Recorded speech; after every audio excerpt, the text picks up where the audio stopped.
This episode of the Farm Traveler Podcast is brought to you by Midway USA. You might know them because they have everything you might need for shooting, hunting, and the great outdoors. And now they also offer over 30,000 fishing products across 118 brands. They've got meat grinders, the AR-15 parts, reloading equipment, hiking boots, turkey decoys, ammo of all shapes and sizes. And I have used them for ammo, and a bunch of my friends and family have used them too. And now, if you're into fishing, they have over 30,000 products, including brands like St. Croix, Humminbird, Millennium, and a whole bunch more.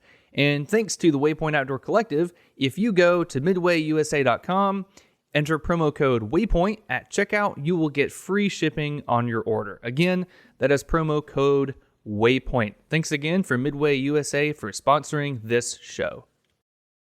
At Qualcomm, we believe in staying connected, and you can see us wherever 5G is helping transform telemedicine, supporting remote education, and powering mobile PCs. The Invention Age is here. Learn more at qualcomm.com/inventionage.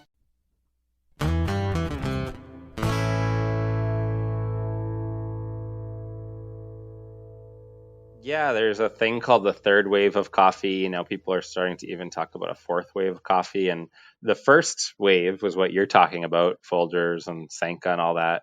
And you'd have no idea where that coffee came from. It's just blended together. It doesn't taste too good. And then the second wave was more like maybe your Dunkin' Donuts and places where you could say, okay, that's an okay cup of coffee, maybe, but probably roasted pretty dark. And then the third wave is people knowing where, knowing where their coffee comes from. So the roasters are traveling to origin, hopefully, and seeing the actual farms where it's produced.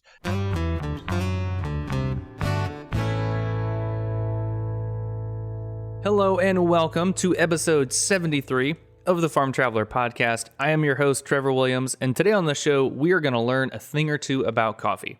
Whether you like coffee or whether you don't, you most likely know about coffee. It is the second most popular drink in the world, only behind tea, and it's actually more popular than water. So it's number 1 tea, number 2 coffee, number 3 water. So basically, we'll do anything besides drink water. I know I'm that way. Maybe you are interested, in home brewing, you love Starbucks, or you hate Starbucks, or you like Dunkin' Donuts, or you're a Maxwell House kind of person, which my parents were. And anytime we go looking at coffee in the grocery store, we always see this fair trade logo on the box. I'm always curious, what does that mean? I mean, how is their trade fair? What are they trading besides coffee beans? What's going on there? Well, today on the show, our guest is Ben Weiner of Gold Mountain Coffee Growers, which is a specialty coffee growing group that's aimed at connecting coffee roasters with coffee farmers. So today, Ben's going to talk us through all about Gold Mountain Coffee Growers, the 3 waves of coffee, which I didn't know about that, kind of how coffee has kind of taken over culture in the past couple of decades. He's also going to tell us kind of what makes espresso so different, how it kind of packs so much more of a caffeine punch than regular coffee, and how fair trade, once it's in practice, actually doesn't work as some experts think, and how he and Gold Mountain Coffee Growers are trying to fix that to make sure coffee growers in different countries around the world are getting their fair share of profits. And coffee has numerous brewing techniques. We're going to talk about those in Ben's preferred method of brewing coffee. So I really hope you enjoy this episode. If you're listening to it in the morning, brew yourself a cup of coffee and listen to it. Maybe you'll get a kick out of it and learn a thing or two. Again, this is with Ben Weiner. Check out their website. It's goldmountaincoffeegrowers.com. And on with the show. Time to learn a thing or two about coffee.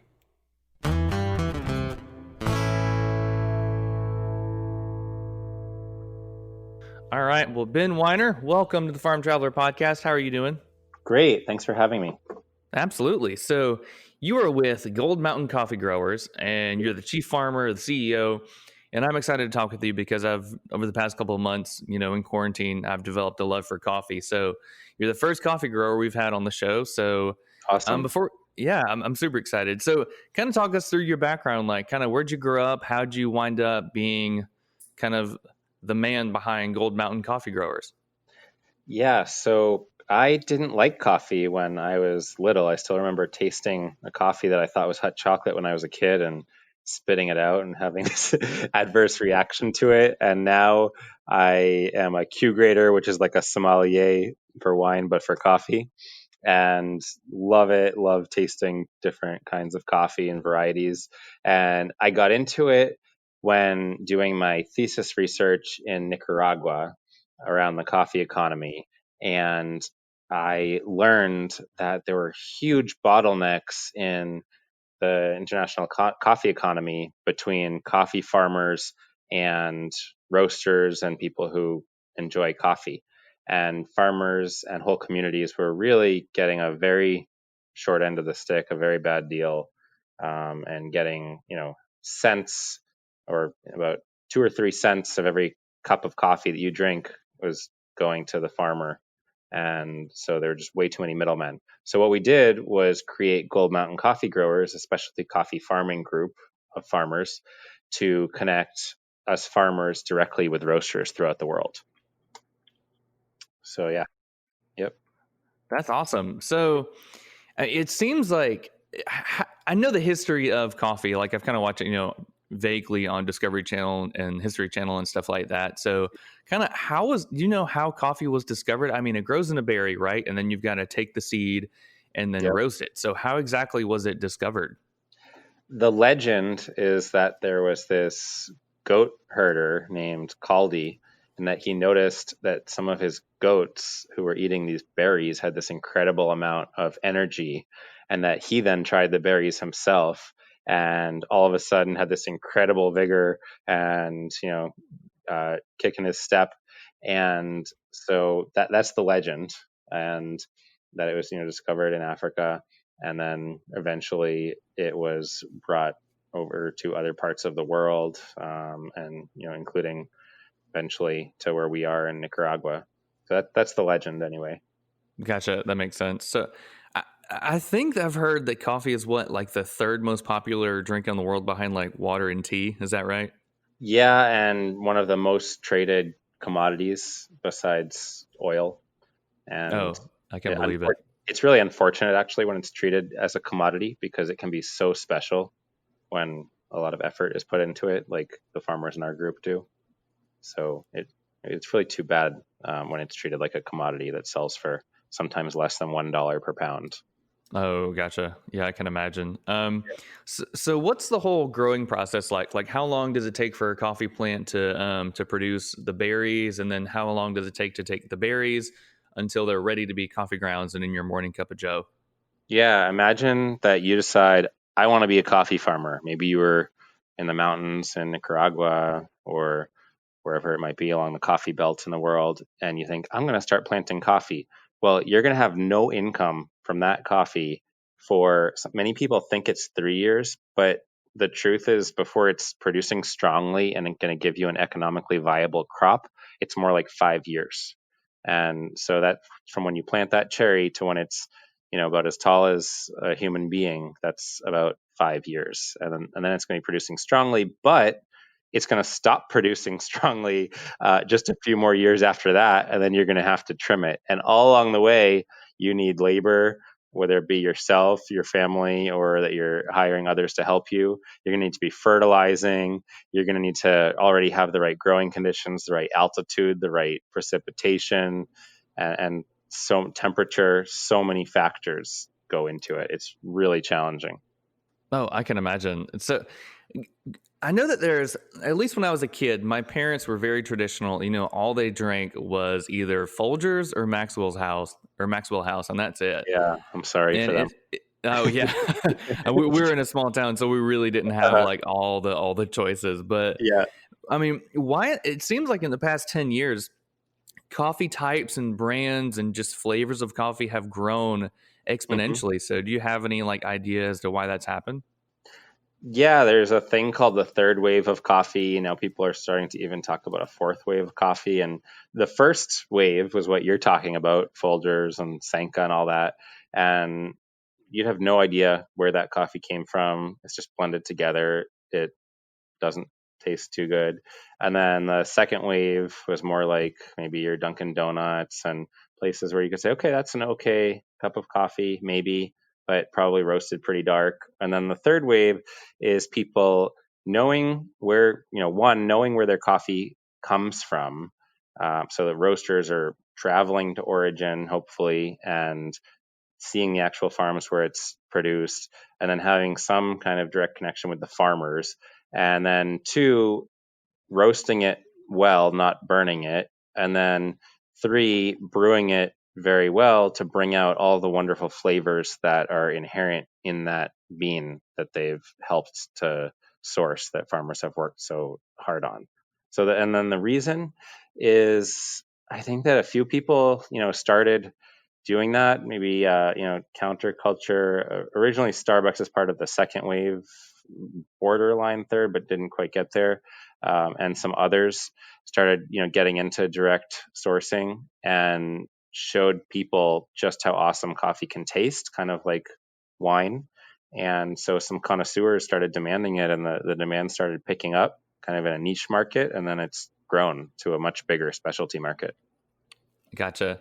Yeah, that's a very good comparison. I mean, it does seem that coffee is like a wine. Like there's just so many varieties, and if it's grown in a particular area, it tastes so much better.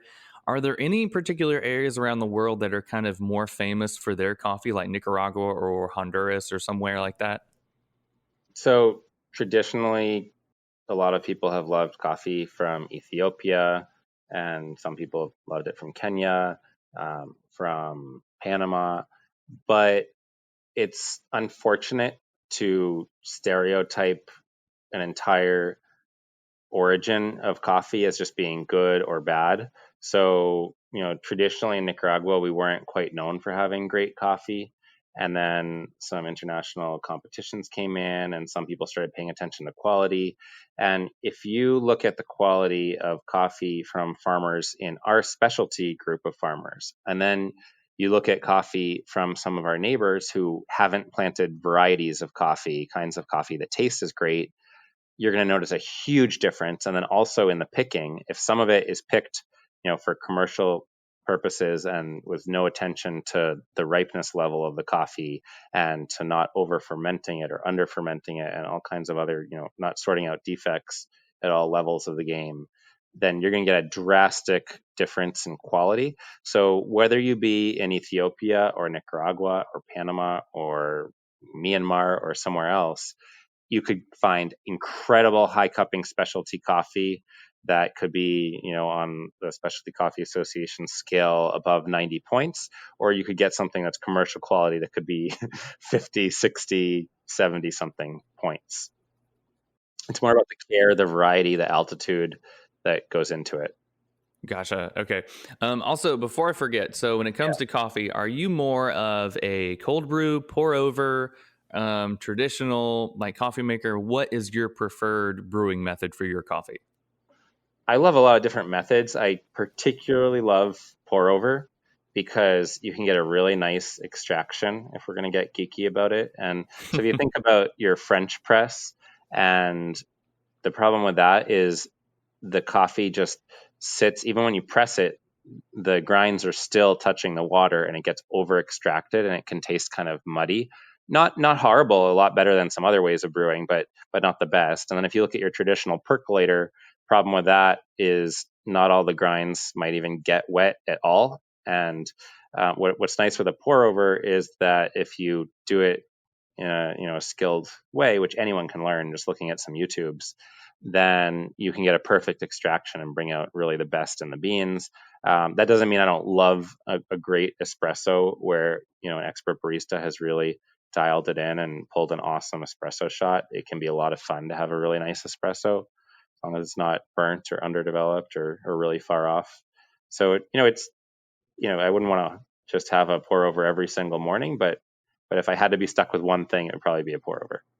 There you go. That's a good choice. Yeah. The first time I had pour over, I was like, wow, you wouldn't think it would make a huge difference in the flavor, but it actually does. And then like before I'd had that, I saw it on YouTube and I was like, you know what? I want to try this overnight cold brew thing. And so I let some cold brew sit on the counter overnight. And then the next morning I got up and I went to plunge it. Well, it was literally the first time I'd done it, and so I plunged it and I pushed Yeah. a little bit too harder than I should have, Uh-oh. and the coffee shot out the top. I was like, Oh no. "Well, crap!" It's like, well, 12 hours Funny. just down the drain, but Yeah, it's a lot oh of well. work. There's a cold brew, it's here already. There's a storm of cold brew in a good way that it's become wildly popular in the summer because you can have it cold in the summer and Hmm. still get your caffeine fix. And the thing with cold brew is that you might not get as good an extraction as brewing it hot. And so there's another thing called flash brew, or people have some other names for it. But what it is imagine you do a pour over, but instead of using, let's say you're going to do 300 milliliters of water, maybe you do 150 milliliters of ice and then just 150 milliliters of water, and you do your pour over right onto the ice. And the result is that you get the hot extraction, which is a beautiful extraction, and it instantly chills the coffee. So it's the best of both worlds. And not only that, you don't have to wait the 12 hours. So if the whole thing drops on the floor and your glass breaks, at least you could grab another brewer and start again right there. Yeah, if you Oh have your yeah, that's a good idea. So you put ice, coffee, and then hot water. not iced coffee. So you just, let's say you were going to do a pour over. So imagine you Right. have your cone like apparatus sitting on top of a mug or a pitcher, and you would weigh out 150 grams of ice and put that in the pitcher in the bottom. And Oh, then gotcha. if you knew that you needed a total of 300 milliliters of liquid, now you just add another 150 of liquid. That's just an example. Maybe your Okay, proportion gotcha. or whatever, or your amounts. And so you just brew it hot and it falls onto the ice and cools it instantly. Okay, that makes much more sense. Okay, cool. Yeah, I might have to try that. That sounds really good. Yeah, it's Um, pretty easy. it sounds like it. And another quick question. So I've heard a lot of people ask me, they're like, "Hey, what's the difference between espresso and regular coffee?" So isn't espresso just kind of more concentrated? Yes, an espresso is concentrated, and there's kind of a lively debate where some people think that an espresso roast should be darker, and that's what traditionally probably a majority of people, if you did a survey, might think. But then there's another school of thought that thinks that you should do a roast that brings out the best in the beans, and then you dial in the espresso, meaning you dial in your grind size and the amount of coffee and the amount of water and the temperature of the water even, and just pull it so that you're bringing out the best, but you don't roast it more. And then there's people in between who might think, okay, maybe roast it just a littlest bit more, because since it's a concentrate and there might be some really nice flavor notes in there, you don't want to over concentrate those flavor notes. If, let's say, the flavor note was a sweet lemon, it might be overwhelming in an espresso. So if you just roast it for, say, 5 or 10 more seconds, just a little bit more, you're going to bring out a little more sweetness. And since it's concentrated, that lemon might come back anyway, but in a balanced way in the espresso once it's that concentrated shot that gets pulled. Right. Okay. Gotcha. I haven't tried making any espresso at home. Luckily, I feel like I would mess that up a lot. But espresso is usually really good. Whenever we try to go to like the local Starbucks, it's really good. It'll kind of get a pep in your step. Yeah, if anyone wanted to try that at home on the cheap, you could get a stovetop espresso machine. There's one called a Bialetti, or other people call it a mocha pot, but it's the kind that the top screws on. It looks like a pitcher. There's a little top that has a hinge, Yeah, and that little metal one. Yeah. yeah, maybe somewhere around $30. You could probably get one. So yeah. Gotcha. That's not bad. Yeah. I always see those all the time at like Home Goods or Target. Might have to pick one Mhm. up to try it. Yep. So on your website, and also I feel like on a lot of different coffees from around the world, there's this thing on there called fair trade. So what is, and you guys kind of talk about it on your website, but what is the importance of coffee that goes by fair trade? So I wish that fair trade actually meant something. Unfortunately, it's lost a lot of its meaning nowadays. And so we go beyond what fair trade does in our farming group. So the idea behind fair trade was to make sure that farmers and workers had a minimum amount of income. But in practice, what we've seen is, let's say that you have a co-op, and the co-op has because of fair trade requirements, a minimum price. I have to check out the minimum price, the latest one, but let's say it was $1.40 per pound. Then the idea, and consumers think, and even some experts on fair trade think, that that means the farmer's going to get $1.40. It doesn't mean that. It means that the co-op is going to get $1.40, and then maybe there's corruption in the co-op, which is way, way too common, or maybe there just are some legitimate costs of the co-op, such as marketing and financing and logistics, transport, administration. And by the time all that's said and done, maybe the farmer is getting less than $1 per pound. And there's a study, I think by Stanford University, or someone from Stanford, that said that in many cases, farmers of, fair trade farmers are getting paid less, not in all cases, but in many, than the local market prevailing rate. If they were to just walk to the local market where everything is sold, where agricultural products are sold, they might get a better price than fair trade. So it's unfortunately lost a lot of its meaning, and we've seen far too many cases of corruption and lack of transparency, where people say something is transparent as one thing, but it's really another. So we're trying to go way beyond that, not to bash fair trade, because I think a lot of people have wonderful hearts trying to accomplish great things, but we're going farther. And so roasters of coffee can come and visit every single farmer in our specialty coffee farming group. And if there's a pandemic going on, we can send all kinds of information and videos and photos and facilitate conversations and everything, even right now. And we're, in Nicaragua all the time on the ground. We are the farmers. And so, we try to have a very heightened level of transparency and add a lot of meaning back to, go beyond some of these certifications. Right. So if a coffee drinker wanted to support their coffee farmer as much as possible, but they're somewhere here in the US where they're kind of farther away from coffee farms, what is the best option for them? Like, is it to look for that fair trade logo or look for a better trade logo, or what are your thoughts there? I wish it was to look for the fair trade logo, but that's lost a lot of its meaning. A lot of other certifications have unfortunately lost their meaning. And one way to make sure that farmers, and not only farmers, but communities, are getting a better deal is if there weren't a pandemic, you could actually go down and visit, say this is from a certain farm, go visit that farmer and see what's really happening there. And we actually encourage that within our farming group for roasters to come and visit. But for consumers, they can ask questions where they're getting their coffee. And first of all, is there tons of information about that farm? Does it show that that roaster has gone and actually visited that farm?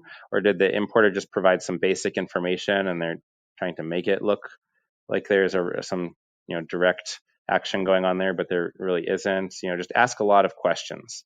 And there are a lot of roasters who are really doing the right thing through ethical sourcing and putting a lot of work into making sure that farmers and communities are benefiting from the supply chain. And so just ask a lot of questions and do a lot of reading. If you wanted to find roasters of our coffee, then feel free to shoot us a DM, a direct message on Instagram or Facebook or social media, Gold MTN Coffee, and we can find roasters near you that have our coffees from our farming group, or goldmountaincoffeegrowers.com. You could hit our contact page. We can try to hook you up with the right roasters near you. But yeah, just try to find roasters who are really doing ethical sourcing. So COVID's going on right now. It's kind of impacting everything. So how exactly has it impacted you guys? At first, we thought that there was a doomsday scenario going on and that roasters were going to maybe even break contracts, which, would unfortunately really, really affect our farming group in a horrible way. But we've actually found that our coffee has almost sold out this year, which is amazing compared to other years. And I think that people are at home and wanting better coffee, and they're willing to actually I was going to say pay for it, but actually they'd end up paying less for it if they brew it at home than if they were going to their local coffee shop and buying it as a liquid. And so roasters are trying to tap into that and have wanted more specialty coffees. And so they've been coming to us and asking for more, and we're almost sold out. So that's good for the economics of it. Health wise, which is obviously super important. Luckily, all of the farmers and families and our staff have all been okay. We've been handing out masks left and right and hand sanitizer and taking all the precautions that we can. People are getting sick in Nicaragua and at other coffee origins, and it's very unfortunate. And we're installing extra sinks on our farm before the 2021 harvest happens. We're working on that already now. And so, we're taking all the measures that we can. And, obviously it will affect people just like it's affecting people in the US and throughout the world. And it is affecting people. But, so far we're getting by. I mean, we're having to provide transportation instead of having any of our staff take public transportation. And so, it's making things a bit more stressful, and there's extra cost. And, we just hope that everybody stays healthy at the end of the day. Gotcha. Yeah. I mean, we're all kind of going through this, and I hope you guys continue to kind of fight it as well. It's been weird. So what are there any major misconceptions about coffee or coffee production that you kind of see normal consumers have? I'd say more than a misconception, there's just a general lack of knowledge about where coffee comes from, how it's grown, and who's involved in the process. Yeah, and if there are any farmers listening who want to have an exchange of info or ideas, they're obviously welcome to come visit our coffee farm. We have a flagship farm. It's called Finca Idealista in our group. And so everyone's welcome to come visit that farm and also visit other members of our group and see things firsthand. We've had farmers from Nebraska. We've had farmers from other places come. A bunch of farmers who are also coffee roasters have come and visited or work with us. There's a farmer in Canada. And so, yeah, it's a wonderful exchange of info when that happens. You guys' website is really great, goldmountaincoffeegrowers.com. I mean, you got a lot of resources on there, a lot of offerings you guys have. What would you say your goals are for Gold Mountain Coffee? Our goal is to improve the plight of farmers and whole farming communities. So a lot of people think and ask questions about the farmer, but it's not just the farmer that puts in the effort into your cup of coffee. There are so many people. There is the person who is the farm worker who's helping plant the seeds. Then there are the farm workers who are tending to the trees as they're growing and trimming and fertilizing and weeding and doing so many things for years until it's finally growing. And then there are the pickers. Then there's the staff that does the wet processing of the coffee and then the dry processing. There are drivers, there are accounting staff that we have, there are the staff that are working on the export and the import, and then the logistics of getting it up to the roaster. So there's so many people, and we want to make sure that all people, not just in the destination countries, but also in origin countries, are being compensated adequately. And that's really challenging because we, even as specialty coffee, we sell it for what you might think is really cheap. So let's say that you buy a coffee from us for $3 and change or $5 and change for a specialty coffee, or maybe an incredible coffee is 8 something. That's still a lot less than people pay in the supermarket. And so it's really challenging on the production end to have everyone be compensated adequately. We really need to start treating coffee more like fine wine, given all the work that goes into it. It's handpicked. And it's incredible, all the effort that goes into it. Well, Ben, that was awesome to hear. I hope you guys continue to grow with Gold Mountain Coffee Growers. Like we said, so your website, goldmountaincoffeegrowers.com, you have a lot of really good stuff, a lot of educational material on there. If people want to go learn about coffee or see what you guys are up to, where can they go besides your website? They could go to social media. Our Instagram presence is pretty big. So Gold MTN Coffee, Gold for Gold Mountain Coffee Growers, or there are links from our website also, goldmountaincoffeegrowers.com. And you can follow us, and we put up a lot of stuff. Check out our Instagram stories, not just our big posts, also our reels, our Instagram TV. You can see a lot of the cool things that we're up to. Well, Ben, this has been awesome, man. Learning about coffee. I know I'm going to go have a cup of coffee now after our interview. Hope you guys keep up the good work, and we'll have to touch base with you soon to see how you guys are doing, and we'll have to try some coffee sometime. Sounds great. Yeah, thanks so much, Trevor. Appreciate it.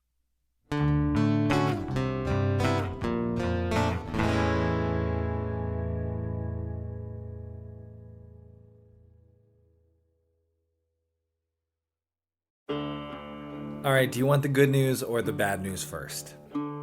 I know, always lead with the bad news. Okay, the bad news is the episode of this podcast that you love, it's over. Yeah, I'm sorry, it's over. Don't you hate that feeling when you finish the latest episode of your favorite podcast and then you don't know what to listen to? Well, I got a show that you should check out. It's called Homesteady, and it's hosted by me, Ost. I live on a homestead with my family, and we live off the land. We grow our own food in our gardens. We're going cherry picking today. Grab your bucket, get in the car. We raise livestock for meat and milk. This week on Homesteady, the pigs are arriving. We hunt, we fish. I was almost done hunting. I was just sitting there thinking about climbing down. I looked, twig snapped, took a peek. Oh man, big buck, big buck. Got the camera ready. Wow! Oh, bud! That's the biggest trout we ever got! If you want to lead a life that's a little bit more self-sufficient, a little bit more sustainable, check out the Homesteady podcast. You'll hear our stories and hopefully be inspired to start some of your own. Homesteady releases a podcast every single week for you to enjoy an adventure in the outdoors. And this show is just one of the fantastic shows that make up the Waypoint Outdoor Collective, the podcast network for outdoorsmen. Click the link in the description below to go to Waypoint Outdoor Collective, download Homesteady, and check out some of the other fantastic podcasts while you're waiting for the latest episode of your favorite one that just finished.